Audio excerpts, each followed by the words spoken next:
According to the RIAA, for a single to go platinum in the streaming era, it takes 150 million on-demand plays. For an album, it takes 1.5 billion plays from authorized platforms in the US. 1 billion is such an unfathomable number that if a person counted for 8 hours straight every day, it would take almost 31 years to reach it. The artist we're analyzing for today's episode of Culturalist Theory has 30 platinum singles as a solo artist and 5 platinum studio albums. That's not a typo, and we're not even going to bother counting the gold plaques. Needless to say, Rod Wave, aka Noonie, is a leader of the new school whose emotional music about street life, lost love, and personal turmoil have made him a voice for a generation. For today's episode of CT, we're saving this channel from unk status by ranking the complete catalog of one of the most impactful and successful artists of the 2020s. Shout out to the subscriber Nanny Wana for saying we ate by including the mixtapes during our Tinashe episode. So with that in mind, for this one, we're going to throw in the mixtapes and the EP because they're almost like complete albums. Thumbs up if you like it, share and subscribe if you love it. Be sure to join our Patreon to get exclusive backstage access to our Discord and hit up the merch store on our site. And if you'd like to sponsor your own episode of CT, hit our line. Without further ado, let's get to it. Number 12, Hunger Games Volume 1. Seeing a mixtape titled Hunger Games from a rapper under 6 feet, clocking close to 300 pounds, makes you ready for a roast session. But hold the jokes, because Rod Wave's first take is all seriousness. He says as much on the opener that in front of the project steps, it feels like Hunger Games. And unlike his later work that overflowed with youthful ambition and vitality in its tone, Hunger Games is Rod Wave rapping about unadulterated street life, the highs and lows of it all, with a life or death mentality like Katniss Everdeen. Bars like "after every sentence, gotta tell my niggas to be safe," from the title track, "I don't pull over for coppers, won't shoot me with my hands up," on "Think Too Much," and "kicking doors for the knocks, now I'm facing way more time than a watch," on "Court Date," make Wave seem more akin to a grizzled war veteran than the babyface teen he actually was. Even when it's dark though, there's a little bit of fun sprinkled in. For instance, "Youngest nigga ballin' like I'm Calvin Cambridge" is a funny hint that Rod's favorite movie might be a Lil Bow Wow classic rather than a Jennifer Lawrence flick. Jump in the comments if you know which movie he's talking about. While Hunger Games might be gritty, it doesn't impress as much because the subject matter is expected from an aspiring southern rapper with street orientation. Rather than charting new territory in the field of melodic trap rap, like he was starting to do on Rookie of the Year, Hunger Games Volume 1 shows the artist still finding his way. The inspiration he gathered from Fetty Wap, Youngboy, and Future Hendrix is blindingly evident throughout. There are flourishes of brilliance nevertheless. Frida Guys, Think Too Much, and Mike Tyson are definite standouts for their hooks and their clever introspective lyrics. However, many of the songs are poorly mixed and mastered, resulting in times when the 808s overshadow Rod Wave's wails. It's possible that Hit House Entertainment, the independent family-owned label Rod Wave was signed to, spent more money on marketing than engineers. Let this be a lesson for all the up-and-coming artists. Invest in your sound just as much as your promo. Number 11, Jupiter's Diary, 7-Day Theory. 3 months after releasing Beautiful Mind, Rod Wave dropped his first and only EP as of this writing, Jupiter's Diary. We'll include this project because lengthwise and conceptually, it doesn't differ much from other Wave releases. With only 8 songs and a 21-minute runtime, one wonders if this is fan service or compensation for the just good enough Beautiful Mind album. Most of the songs like Break My Heart, Got It Right, and Love Overdose definitely sound like they were cut during the Beautiful Mind sessions, as the lyrics cover lost love and heartbreak. However, other tracks like The Answer Is No, MJ Story, and Just Sing contain that gangsta edge that was glaringly missing and desired on Beautiful Mind. Flooding the market didn't hurt Wave, as Jupiter's Diary went on to be his 4th consecutive top 10 project on Billboard 200, peaking at number 9. If there were any missteps commercially, it was that this EP broke the platinum streak he had maintained since 2020, as neither the project or its single earned that coveted plaque. We're more partial to the shorter Rod Wave projects, as it reduces the likelihood of redundancy and the short spurts pack more punch. Love Overdose, The Answer Is No, and Just Sing are records that could have made an official album and been highlights. Putting biases aside though, we can't deny that Jupiter's Diary isn't as expansive and doesn't contain as many great songs as its predecessor. Number 10, Last Lap. When you're on your last lap, you either slow down, maintain pace, or hit the gas. On Last Lap, Rod Wave's 6th studio album, he mostly jogs. While there are flashes of intensity, much of the album trudges along in familiar territory. Commercially, it did numbers, debuting at number 2 on the Billboard 200 and keeping him on his top 10 streak since 2019. He's the only artist to do that besides Taylor Swift across all genres. But for the first time since Soulfly, Rod missed that number 1 spot. And this is also his first project since Ghetto Gospel not to go platinum out the gate. That says a lot. On Last Lap, Rod sounds like he's back in a dark place. He mourns his Uncle D, who bought him his first mic and recently took his own life, and he's reeling from his father being back in prison. On Fuck Fame, he drops a line that sticks: "My biggest fan took his life." On Federal Nightmares, he reflects: "My brother back in jail, my daddy back in jail. I can't shake the image of my cousin in that hearse." It's heavy stuff, and those moments are where the album shines. Tracks like Turtle Race, Karma, The Mess They Made, and the title song show glimpses of deeper introspection. Even 25 and Jersey Numbers hint at growth. But for the poignant moment, there are 3 or 4 mid-tier heartbreak joints that feel pulled from the same Rod wave generator. Even Love, Waited Too Late, Angel with an Attitude, and more. At just 26, Rod's got time. But Last Lap feels like he's running in circles. If he doesn't break out of this cycle, he runs the risk of becoming a parody of himself. We just hope he picks up the pace as the marathon continues. Number 9, Beautiful Mind. We're living during one of the most transformative and interesting times in music. With the rapid development of artificial intelligence, as well as easy access to synthetic music makers like Murica, Udio, and Suno for the public, we're only one hit away from Skynet ruling the charts. While it's doubtful that people will solely switch to rhythms made from algorithms, the artists of the next generation will have to be truly great to stand up to Siri. All that to say that Rod Wave's 4th album, Beautiful Mind, does contain some elements of his distinct sound, yet mostly is as original as what Suno would spit out had the prompt said, "Make a Rod Wave album." Yes, this 2022 LP would be Wave's 3rd consecutive Billboard 200 chart topper, his 4th platinum plaque earner in a row, and spawned 3 platinum singles, Alone, By Your Side, and Cold December. But at this point when telling Rod's story, the numbers aren't everything. It's almost to be expected. The complaint with this album is its unoriginality. In terms of subject matter, this is almost entirely an R&B album about lost love. That's not totally terrible, as there are great ones out there, like the lust-sounding Everything, the heartache-inducing Pieces, and the paranoia-plagued Time Kills. However, it becomes overkill when so many of the other songs cover the same topics. For instance, Never Find Us, Forever, Never Get Over Me, and Married Next Year. While Rod is emotionally evocative when singing full-throated about love and heartbreak, he is sometimes lyrically redundant. Plus, to be frank, if you're looking for breakup music, why play Rod Wave when you can have even better options to choose from like Drake or The Weeknd? There are parts that remind you of Rod Wave, the hungry underdog who was only a few steps removed from the streets. No Deal has Wave reminiscing on the times he was broke on the bus listening to Kevin Gates. Another one is Me vs. the World, where he channels Tupac's energy and takes lyrical inspiration from him as well. Aside from these moments though, the closest we come to getting a glimpse of what Wave's current struggles are is when he moans that the hotel housekeepers threw away his lean. Murica could have come up with something better than that. Number 8, Rookie of the Year. The mixtape is to the 2010s what the demo tape was to the 90s. While older heads separated mixtapes from albums due to all the beat jacking and remixes, that logic's played out. These days, mixtapes are unofficial albums, and often better than real ones. Case in point, Rod Wave's 2nd tape, Rookie of the Year. While a lot of early demos from future legends don't always show signs of greatness, like Jay-Z's Hawaiian Sophie phase or DMX's Born Loser, Rod's hunger hits immediately. The second this tape starts, you're met with his signature wails and a delivery that makes you stop what you're doing. At just 19, Rod was already sounding like a future star. There's none of the wounded introspection or wallowing that would define his later work. This is Rod with his chin up, chest out.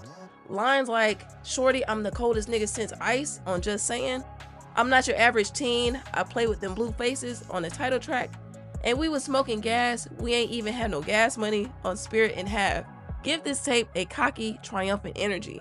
The beats are booming, the hooks are sticky, and the tape is clean enough to rival a studio LP. Standouts like Dear Wave, Nothing to Something, and Fuck the City Up show Rod leveling up, melodic, focused, and already leaning into the sound that take him platinum.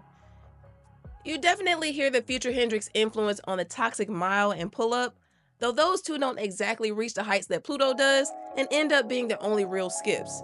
This tape barely clocks in at 20 minutes with its 9 songs, but you leave it with a strong impression that you undoubtedly just heard a teen with that X factor. Number 7, Nostalgia. If Rod Wave's got a superpower, it's making music that sounds exactly like him. Emotional, melodic, and deeply personal. Over the years, he's also shown clear growth, leveling up with each album. On 2023's Nostalgia, his 5th full-length LP, we hear a man finally at peace with fame, even if it once made him anxious. In an interview with Apple's Rap Life, he explained the title came from reflecting on the wild journey, tours, music videos, studio sessions that now define his life. From the first track, you hear a different Rod. Instead, he drops lines like, "I was stuck inside that bottom with problems, getting evicted, now it's back-to-back tours, 2 summers for 60 million. And I love to rap, but getting attention was my biggest of fears." That's growth. Nostalgia went number 1 across Billboard's main, R&B, and rap charts, and earned Rod his 5th consecutive platinum plaque. Proof that the hit streak continues. At just 25, he sounded like a man twice his age, offering up reflections on fame, gratitude, heartbreak, and the hustle. Standouts include the gospel-inflected Long Journey, the emotional gut punch of Call Your Friends, and storytelling on Great Gatsby and the yearning of Come See Me. Production-wise, this is Rod's most layered project yet. Lush keys and 808s give it a luxurious feel. Lyrically, moments like his confrontation with racism on Crazy and a fresh take on More Money, More Problems show flashes of depth, though Rod's real gift is emotion over wordplay. He shines most when painting scenes like the robbery tale on Keep It G. Still, Nostalgia leans mellow, like easy listening mellow, like cleaning the house mellow. It's brown noise background music that you don't have to actively pay attention to, which is unlike Rod's earlier work that grabbed you by both ears. The fire only flickers near the end with Rap Beef and Backlit. Solid album?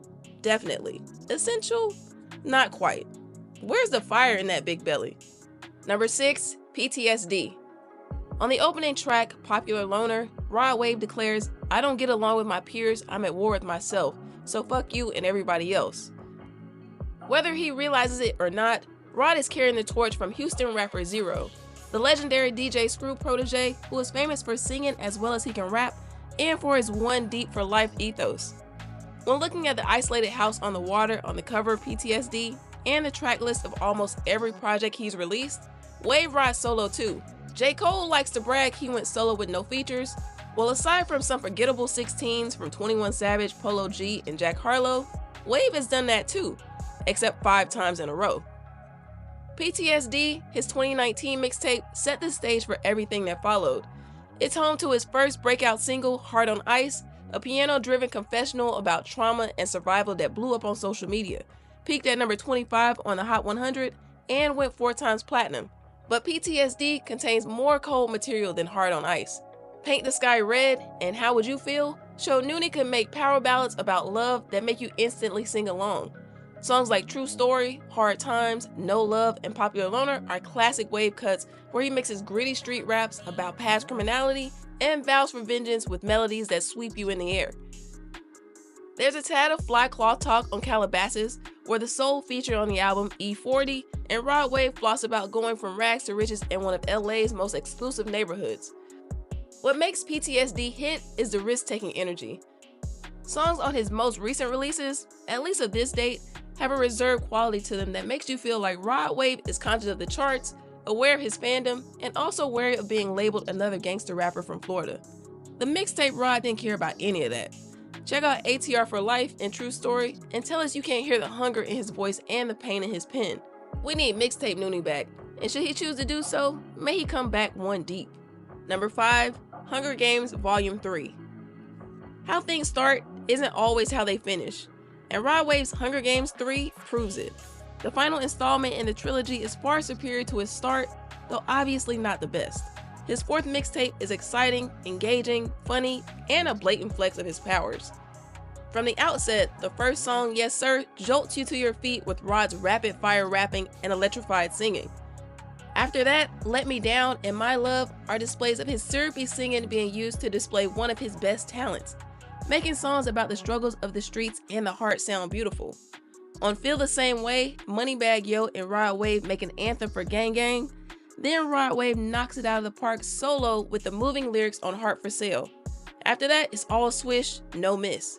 Pressure bangs with thumping production and laugh out loud bars like, "Don't like no hoes with no makeup, I beat her face up." Numb is a haunting depiction of opioid escapism, and Red Light is a masterclass in storytelling with Rod calling his mom from jail to explain why he had to catch a body. Chills. This tape slaps, no debating. However, the reason this album doesn't climb any higher than this is because if you listen to Rod's discography in its entirety, you begin to notice when he's being really sincere, when he's dialing it in, and when he's just showing off. For instance, on Pressure, a favorite on here, he says, "On TV like Zendaya, but I'm not Zendaya, ballin' like a Laker, but I'm not a Laker." It makes you want to say, come on dawg, like Boosie. Even with this loose lyricism though, we still get gems like, "I hit my knees and prayed for better days, I should have hit my knees and prayed for better ways" on Red Light, so it evens out. The third Hunger Games is phenomenal because it's Rod dialing it up to 100, but it's not as emotionally complex as a conflicted Soulfly or the all or nothing of Hunger Games 2. Still, we wouldn't want this chapter of Rod's artistry to conclude any lesser. Before we get into the top 4, let's reflect on Rod Wave's Yes Sir, where he says he's blessed to be poppin'. This line, among others, sticks out because Rod Wave is from a generation of Florida rappers who emerged in the mid-2010s. All were primed to take over but had their careers hindered or stopped for various reasons. Notable artists from the Gunshine State were knocked off at the brink of breakthrough, such as Julio Fulio and XXXTentacion. Many others have been or are currently incarcerated for a litany of accusations, while YNW Melly, Kodak Black, Hot Boy, Spinna Benz, Spot 'em Got 'em, and Glock 9. As for the ones who are in the free world, constant beefing seriously slowed their motion like Young and Ace. They're better suited for the underground like Denzel Curry, Wi-Fi's Funeral, and Ski Mask the Slump God. Or their substance addiction turned them out like Lil Pump. Rod Wave is the last man standing from a generation that warred with the world and itself. There is hope that Duval's Nardo Wick can avoid the pitfalls to win like Wave has. And Doechii is geared up to smash everything whenever her debut album drops. But until then, Rod Wave undoubtedly holds the crown as the King of Florida. Who does that make the Queen? Number 4, Soulfly.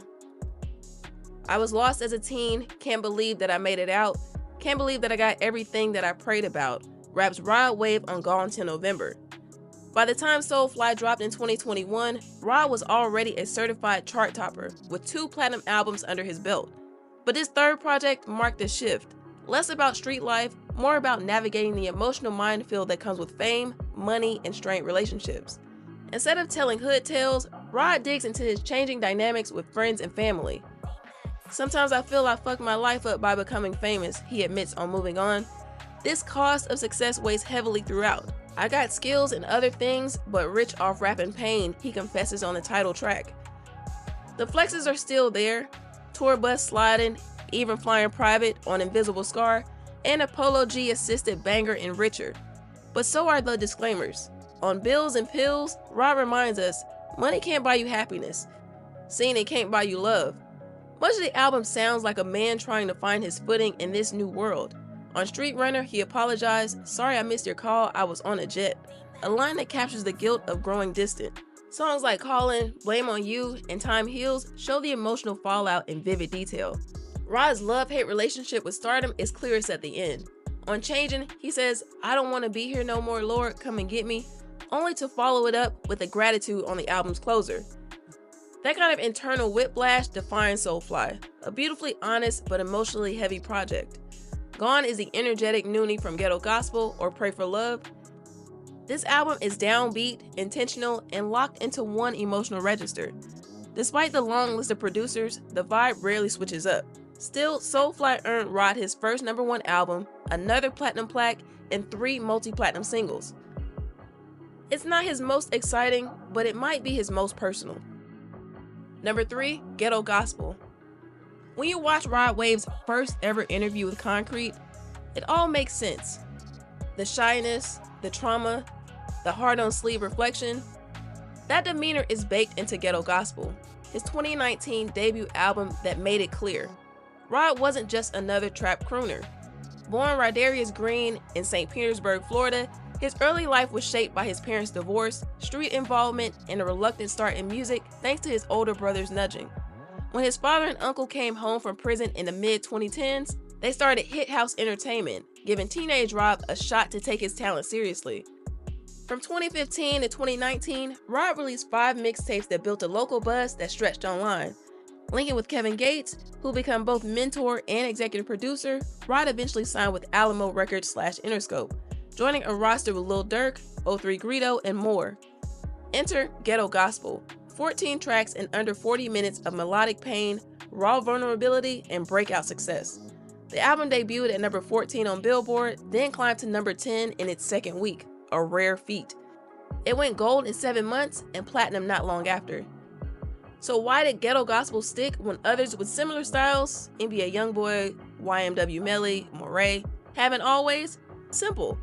Rod can really sing, and his lyrics cut deep. On the opener, Sky Priority, he raps, "I heard he had plans to leave his brains on the ceiling.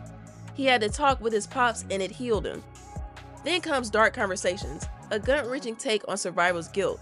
And Greenlight, a haunting mix of addiction and rage with a melody that won't quit. The production, courtesy of TNT, Ace Lex, and other trap soul architects, keeps the mood gloomy but gripping. There are brighter spots like Brace Face and the Kevin Gates assisted Cuban Links, but this is mostly pain music done expertly.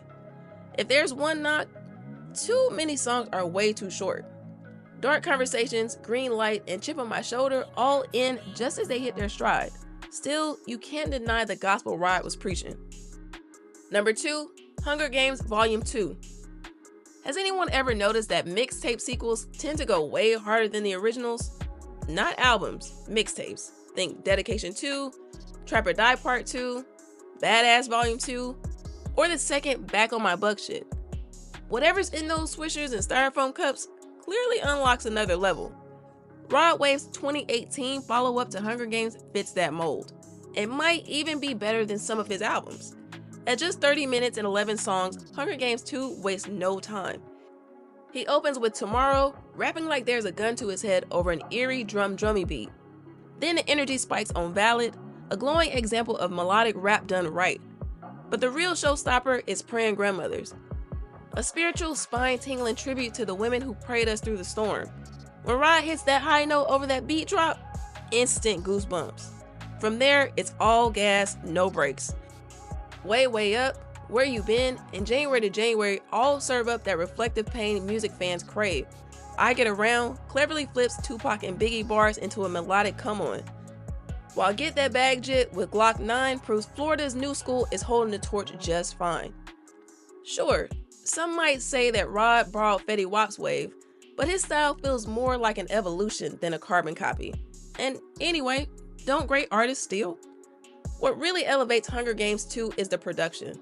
Seven on the track, Tasha Couture, and Rod himself on the soul sampling Changing on Me bring beats that are alive, emotional, but up-tempo. Compared to the slow burn sadness of Soulfly, this tape feels like Rod at his most hungry, most urgent, most him. He closes with Boom, musing, "Hope I ain't gotta dye my hair green or lose weight to make it in this game." Listening to Hunger Games 2, it was already clear. Rod Wave was built to win twice over.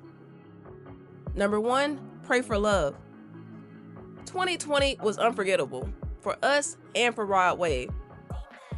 The year of quarantines, Karens, BLM uprisings, versus battles, IG live twerk sessions, and POTUS suggested bleach injections was also the year Rod Wave leveled up.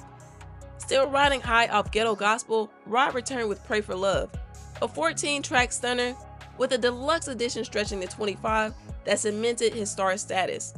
Pray for Love became his second platinum-certified album, peaking at number 2 on the Billboard 200 and birthed 5 multi-platinum singles and 1 gold. Critics praised Rod's ability to marry vulnerable melodies with gritty truths. And in a year where we were all locked inside, battling anxiety, doom scrolling, and disinfecting groceries, it makes perfect sense that millions connected with this raw emotional release. Let's just go ahead and call it. Pray for Love is COVID music. The album's first half is slow, meditative, and mournful, just like the early days of the lockdown. Standouts like Fuck the World, Thief in the Night, I Remember, and the painfully honest No Weakness feel like audio therapy sessions for a year full of isolation and grief. But then, just like the back half of 2020 when folks started flipping PPP loans and buying Dogecoin, the second half of Pray for Love hits a more confident, energized stride. Tracks like The Greatest, Ribbon in the Sky, Thug Motivation, and 5% Tense sound like Rod embracing his glow up while still carrying the weight of his past. The album closes with Dark Clouds, one of Rod's most iconic tracks, where he delivers that bar that sums up 2020 perfectly. I'm not mad, I'm exhausted. And don't sleep on the deluxe edition. Through the Wire, the Rags to Riches remix with Lil Baby, and To My Grave all go crazy. Some fans even argue the deluxe goes harder than the original set, and they're not wrong. If there's any critique, it's the album's slow start. But like the year it dropped, the build-up leads to a rewarding climax. On Pray for Love, Rod Wave didn't just drop an album, he dropped the soundtrack to survival. In this ranking, we crown Rod Wave the current undisputed king of Florida. However, Wave walks a path laid by a founding father of Florida hip-hop, Trick Daddy. Go check out the ranking we did on him here. After that, check out the ones we did for Trina and Plies, other equally important Florida artists. We'll see you over there. Peace.